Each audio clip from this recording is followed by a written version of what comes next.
Si on laisse aller ça comme ça, si ça continue comme ça, non seulement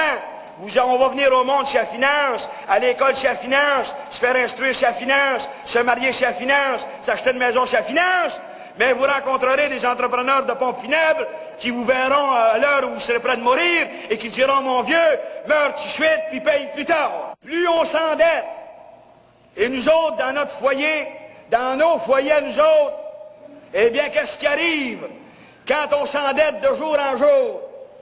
Quand on s'endette de jour en jour, puis qu'on n'a pas suffisamment de revenus,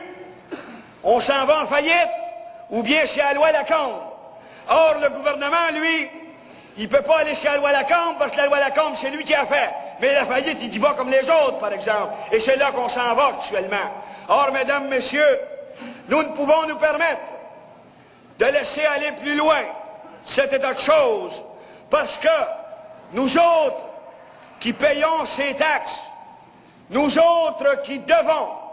travailler d'arrache-pied afin de gagner notre vie et qui sommes obligés de donner de 25 à 30 à 35%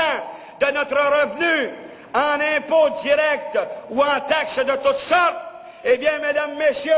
même si on a enduré depuis longtemps, même si on est patient, nous n'avons pas le droit de laisser à nos enfants un héritage de la sorte, mes chers amis. Nous n'avons pas le droit de laisser à nos jeunes qui sortiront des écoles, des cégeps ou des universités, un héritage de taxes et d'endettement tel que nous le connaissons actuellement. C'est notre responsabilité de voir à ce que ça finisse une fois pour toutes et que nous donnions à nos jeunes un héritage qui leur permettra de mieux vivre que nous autres et de mieux vivre que nos ancêtres dans notre province de Québec.